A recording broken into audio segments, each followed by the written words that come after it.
Dear students, welcome to the STP Computer Education. Students, आज के इस वीडियो में हमें Microsoft Excel का chapter number 3 advance if condition को कंटेन करना है। स्टूडेंट्स, लास्ट क्लास के अंदर हमने ग्रेड निकालना सीखा था इफ कंडीशन के साथ, लेकिन आज हम कुछ एडवांस इफ कंडीशन के बारे में सीखने वाले हैं। तो एडवांस इफ कंडीशन को सीखने से पहले कुछ बेसिक चीज़ों को पहले सीख लेते हैं, फिर उसके बाद हम एडवांस कंडीशन पे चलेंगे।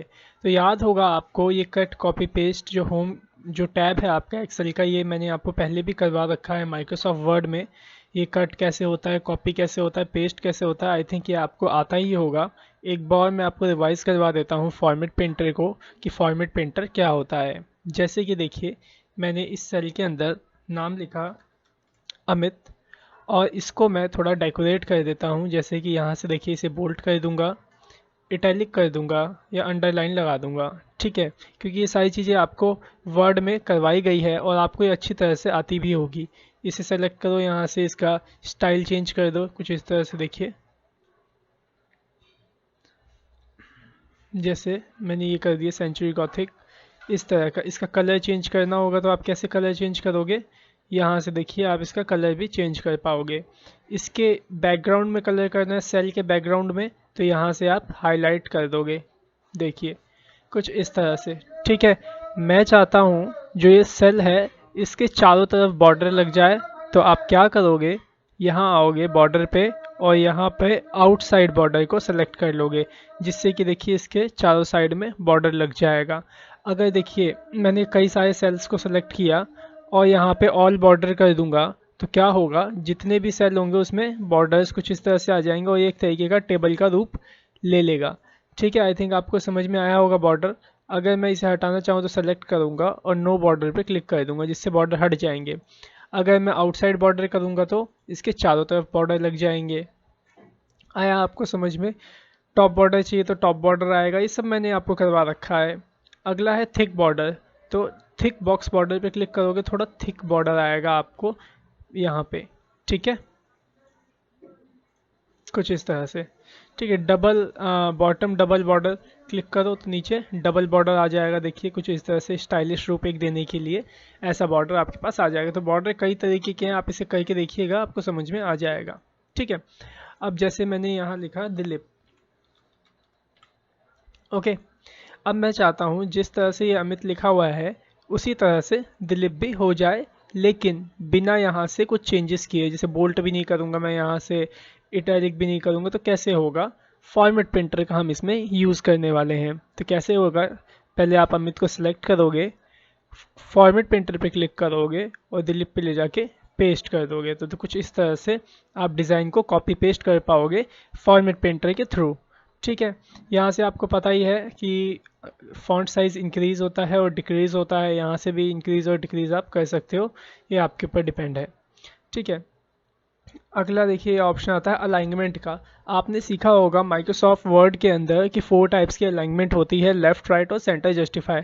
लेकिन माइक्रोसॉफ्ट एक्सेल के अंदर 6 टाइप्स की अलाइनमेंट होती है, जिसमें कि टॉप, बॉटम, मिडल। देखिए top, middle, bottom, left, centre, right. कैसे काम करेगा जरा देखिए। मैं चाहूँ तो यहाँ से देखिए ऐसे पकड़े कॉलम को ऐसे बड़ा भी कर सकता हूँ, देखिए ऐसे, और रो को भी ऐसे खींच के बड़ा कर सकता हूँ। अभी देखिए एक रो, एक सेल है मेरा, ये अमित कहाँ पे आ रहा है, एकदम बॉटम में, लेफ्ट साइड। ठीक है, मैं चाहता हूँ ये आए सेंटर में, टॉप में, यहाँ पे आए टॉप सेंटर। तो यहाँ से देखिए मैं टॉप चूज़ कर दूंगा, टॉप हो गया, और सेंटर के लिए ये सेंटर चूज़ कर लूँगा कुछ इस तरह से। ठीक है, आया आपको समझ में? तो ये आप एक बार करके देखिएगा, आपको सही सही समझ में आ जाएगा। ओके, अब बात करते हैं इसकी। मैं इसे सेंटर कर देता हूँ दोनों को, यहाँ पे मिडल और यहाँ पे सेंटर। ठीक है, मैं चाहता हूँ इसका एंगल चेंज हो जाए, तो आप कैसे चेंज करोगे इसका एंगल? आप यहाँ जाओगे ए बी पे, ओरिएंटेशन, और यहाँ पे जो आपको एंगल चाहिए वो ले लीजिएगा। ठीक है, जैसे ये वाला चाहिए तो इस पर क्लिक करिए, ये देखिए इस तरह से ये एकदम टेढ़ा हो जाएगा, यहाँ तक कि सेल भी आपका ऐसा ही हो जाएगा जो सेल होगा। ठीक है, एंगल इसका चेंज हो जाएगा। ठीक कैसे करोगे, वापस से क्लिक करोगे और एंगल काउंटर क्लॉकवाइज पे वापस से क्लिक कर दीजिएगा, सही हो जाएगा। ठीक है, आगे चलते हैं। इसके अंदर देखिए ये है इंडेंट टैब। याद होगा मैंने आपको बताया था माइक्रोसॉफ्ट वर्ड में इंडेंट टैब का क्या यूज़ होता है, लेकिन इसका जो बेस्ट यूज़ होता है हम एक्सेल में ही सीखते हैं। अब जैसे कि देखिए मैं आपको बताता हूँ। अभी ये देखिए जो दिलीप लिखा है यहाँ पे, ये दिलीप एकदम यहाँ एकदम स्टार्टिंग से लिखा है, हल्की सी भी जगह छूटी नहीं है, थोड़ी सी बस जगह छूटी। मैं चाहता हूँ थोड़ी सी और जगह छूट जाए इसके अंदर। तो आप क्या करोगे, थोड़ा सा इंक्रीज कर दो इंडेंट, ये देखिए हल्की सी जगह छूट जाएगी, जिससे कि ये थोड़ा फ्री होके आ जाएगा। अगर सेंटर नहीं है तो, जैसे लेफ्ट में है, देखिए एकदम लेफ्ट में मैंने कर रखा है इसे। ठीक है, थोड़ा सा आगे करना है तो यहाँ से ऐसे कर लीजिए, हल्का हल्का आगे हो जाएगा। ठीक है, तो बढ़ाने और घटाने के लिए आप इंक्रीज इंडेंट और डिक्रीज इंडेंट का यूज़ करोगे। ठीक है, नेक्स्ट है wrap टेक्स्ट। wrap टेक्स्ट में देखिए क्या होता है जैसे एक वर्ड आपका एक सेल में नहीं आता है, तो वो आपका सेल का जो साइज होगा वो बड़ा हो जाएगा। कैसे होगा जरा ध्यान से देखिएगा। जैसे मैंने यहाँ पे लिखा माइक्रोसॉफ्ट एक्सेल, देखिए मैं लिख रहा हूँ माइक्रोसॉफ्ट एक्सेल। ठीक है, लिखा। अब हुआ क्या, ये अपना सेल छोड़ के दूसरे के सेल में चला गया। मैं चाहता हूँ अपने सेल में ही रहे, तो आप इस सेल को सेलेक्ट करिएगा कहीं और क्लिक करके ऐसे, फिर उसके बाद wrap टेक्स्ट पे क्लिक कर दीजिएगा। देखिए तो ये ऑटोमेटिकली अपने सेल के अंदर अरेंज हो जाएगा। ओके, अगला सीखिए। अगला है मर्ज सेंटर। ठीक है, मर्ज सेंटर का मतलब देखिए ध्यान से समझिएगा। मैं चाहता हूँ कुछ सेल को मिला करके एक सेल बनाना, तो वो कैसे बनेगा, मर्जन सेंटर से। तो जैसे कि मैं चाहता हूँ जो ये ऊपर वाले हैं ना, ये पहली लाइन इतनी, ये एक सेल बन जाए कि मैं यहाँ पे एक बड़ी सी हेडिंग डाल सकूँ। तो मैं इसको ऐसे सेलेक्ट करूँगा और यहाँ पे मर्ज एंड सेंटर पे चूज़ कर लूँगा, क्लिक कर दीजिए। देखिए अब ये एक सेल बन गया ओनली। ये देखिए मैं इसमें अगर यहाँ पे बैकग्राउंड कलर कुछ फिल करूँ तो आपको दिखाई देगा, ये देखिए यहाँ पे आप कुछ भी टाइप कर सकते हो। ये देखिए जैसे मैंने किया,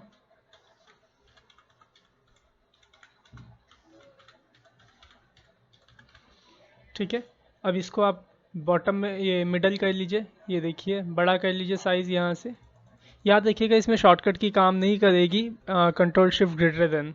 यहाँ इसमें आपको यहीं से बड़ा करना पड़ेगा, छोटा करना पड़ेगा। यहाँ से देखिए इसका कलर चेंज कर लीजिए। तो इस तरह से आप इसके अंदर हेडिंग वगैरह आप दोगे।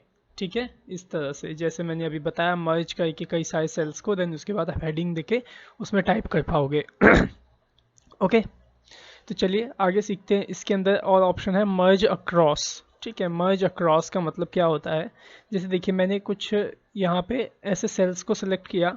मैं चाहता हूँ कि जो ये रो वाइज ये अरेंज हो जाए, जैसे ये फर्स्ट सेकंड थर्ड, ये तीन रो दिख रही है, first cell second cell third cell. मैं चाहता हूँ एक ये तीन अलग मर्ज हो, ये तीन अलग, ये तीन अलग, ये तीन अलग, ये तीन अलग, ये तीन अलग, और ये भी तीन अलग अलग मर्ज हो। तो क्या करोगे, आप इस पे जाओगे और मर्ज अक्रॉस पे क्लिक कर दोगे, तो जिससे कि देखिए ये अलग अलग मर्ज हो गए तीनों के तीनों। ठीक है, अगर इसे वापस से ठीक करना है तो वापस से जाइए और इसे मर्ज अक्रॉस वापस से कर दीजिए। ठीक है, ये ऑटोमेटिकली सही हो जाएगा। ये मर्जन सेंटर पे क्लिक कर दीजिए, पहले जैसा हो जाएगा। ठीक है, इसको भी आपको सही करना है तो मर्जन सेंटर ऑफ कर दीजिए, ये भी सही हो जाएगा। जो ये लिखा हुआ है ना ये STP, ये सिर्फ फर्स्ट सेल के अंदर है, ये देखिए इसे आप बढ़ाइए, ये देखिए फर्स्ट सेल के अंदर।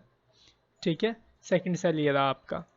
आई थिंक समझ में आ गया होगा इतना आपको। तो चलिए अब सीखते हैं आगे एडवांस इफ़ कंडीशन को। ठीक है, तो मैं यहाँ पे आ जाता हूँ शीट नंबर 1 में। याद होगा हमने ये सब किया था, टोटल परसेंटेज और ग्रेड निकाला था। तो चलिए पहले टोटल निकाल लेते हैं, आई थिंक आपको पता ही होगा। मैं एक नया मेथड वही बताने जा रहा हूँ, आप इस तरह सेलेक्ट करिएगा और कीबोर्ड के अंदर ऑल्ट के साथ इक्वल्स टू बटन दबाइएगा, सबका टोटल इस तरह से एक ही बार में निकल आएगा। ओके, याद है आपको मैंने परसेंटेज बताया था लास्ट क्लास के अंदर, किस तरह से निकलती है परसेंटेज, इक्वल्स टू टोटल का cell address multiply by divide by कितने सब्जेक्ट हैं, नंबर ऑफ सब्जेक्ट, 5 सब्जेक्ट्स हैं, एंट्री कर दीजिए तो ये परसेंटेज यहाँ निकल जाएगी। मैं आपको एक और तरीका बताता हूँ परसेंटेज निकालने का। आप डालिए इज इक्वल्स टू टोटल, ठीक है, मल्टीप्लाई 500। देखिए एक मिनट,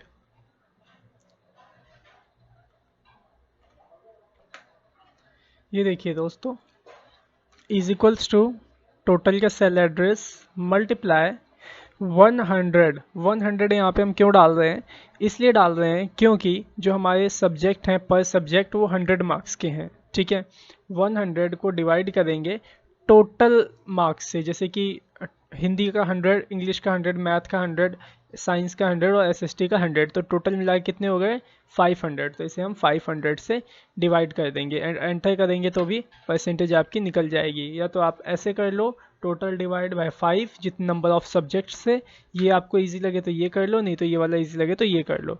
बाकी आप यहाँ पे एक बार निकाल के यहाँ से ऐसे डबल क्लिक कर दोगे तो ये भी आपका निकल जाएगा।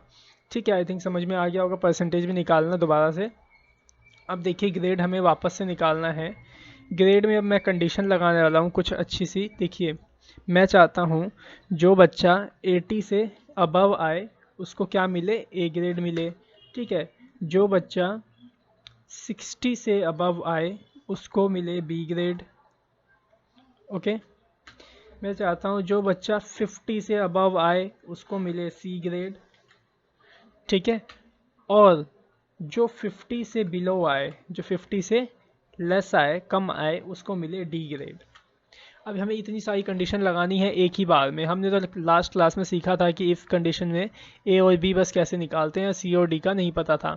एक ही कंडीशन हमने लगाना सीखा था, लेकिन आज की इस वीडियो में हमें काफ़ी सारी कंडीशंस को लगाना सीखना है। तो कैसे करेंगे जरा ध्यान से देखिएगा। मैं वापस से यहाँ कंडीशन लगा रहा हूँ, इज इक्वल्स टू, मैं थोड़ा रुको जूम कर लूँ इसे पहले, फिर आपको दिखेगा ना अच्छे से। Okay, is equals to if bracket open. अब हम क्या करते थे, यहाँ पे कंडीशन लगाते थे कि अगर परसेंटेज इतने से बड़ा हो तो क्या हो। तो यही हमें यहाँ पे भी कंडीशन लगाएंगे। अगर हमारी परसेंटेज ग्रेटर देन 80 हो, मतलब अगर हमारी परसेंटेज 80 से बड़ी हो तो क्या हो, तो कॉमा देके वो दे दीजिए। अगर 80 से बड़ी होगी तो क्या होगा, और अगर 80 से छोटी होगी तो क्या होगा, ऐसे देते थे अभी हम। तो अभी हमें क्या करना है, सिर्फ यही बताना है कि अगर 80 से बड़ी हो तो क्या हो। ठीक है, तो अगर 80 से बड़ी हो तो हम इसको ए ग्रेड दे देंगे। ठीक है, अब कॉमा लगाइए, फॉल्स की वैल्यू की जगह अब आप दूसरी कंडीशन लगा दीजिए, वही वाली इफ़ वाली। ठीक है, तो ये दोबारा से कंडीशन चलेगी। ठीक है, मैंने बोला इफ़, अगेन दूसरी condition, percentage greater than equals to 60 हो तो क्या हो, मैं कहता हूँ उसे बी ग्रेड दे दो। ठीक है, अब मेरे को एक और कंडीशन लगानी है, फिर कॉमा लगाओ, फिर लगाओ इफ़ ब्रैकेट ओपन, अगर मेरी परसेंटेज ग्रेटर देन 50 हो तो उसे क्या मिले, उसको मिले सी ग्रेड। ओके, अब एक और कंडीशन लास्ट की बची है 50 से कम वाली। तो जब ये तीनों कंडीशन रॉन्ग हो जाएगी तो ऑटोमेटिकली वो उसको डी मिल जाए। डी देखो हमने किस में डिफाइन किया, वैल्यू इफ फॉल्स। अगर ये सारी कंडीशंस फॉल्स हो जाएंगी तो ये वाली वैल्यू एग्जीक्यूट कर जाएगी। और ब्रैकेट क्लोज कर दीजिए जितनी बार आपने ओपन किया है। 3 टाइम्स हमने ओपन किए थे तो 3 टाइम्स हमने ब्रैकेट्स को क्लोज कर दिया है। अब एंटर करेंगे तो ये देखिए यहाँ पे आ गया इसका बी ग्रेड। 60 अबव है तो बी ग्रेड आया, 80 अबव होता तो ए ग्रेड आता। अभी हम इस पर डबल क्लिक करेंगे और ये देखिए सबके यहाँ पे तो बी ही आए हैं। मैं थोड़ा वैल्यू चेंज करता हूँ यहाँ से जिससे कि आपको पता चल जाएगा। 85 है, मैं इसको 90 करता हूँ। 66 पहुँचा ये, मैं थोड़ा और इसकी वैल्यू यहाँ पे बढ़ाता हूँ 85, और भी बढ़ा देता हूँ इसकी वैल्यू यहाँ पे 90 कर देता हूँ, जिससे कि ये देखिए ए 80 अबव हुआ तो देखिए यहाँ ऑटोमेटिकली ए ग्रेड आ गया। ठीक है, मैं थोड़ा यहाँ पे इसकी वैल्यू कम करता हूँ तो ये देखिए 60 आया है, मतलब 60 से अबव नहीं आया है। 60 से अबव नहीं है तो इसका सी ग्रेड, और अगर ये और कम होता तो वो डी ग्रेड हो जाता। मैं और आपको यहाँ पे कम करके दिखाता हूँ, 10 इसमें डाल देता हूँ। देखिए 50 से अभी अबव है इसलिए सी ग्रेड आ रहा है, तो मैं इसे थोड़ा और कम करता हूँ, इसे 30 करता हूँ और ये देखिए 50 से कम आया तो यहाँ पे देखिए डी ग्रेड ऑटोमेटिकली एग्जीक्यूट कर गया। तो आई थिंक आपको समझ में आ गया होगा किस तरह से ग्रेड निकालते हैं, वो भी अलग अलग कंडीशन से, और काफ़ी बहुत सारी कंडीशन को लगा करके हमने ग्रेड को निकाला है। ठीक है, तो इसकी प्रैक्टिस करिए। इसकी आगे की एजुकेशन हम अगले पार्ट में अचीव करेंगे। Thanks for watching our video, have a great day.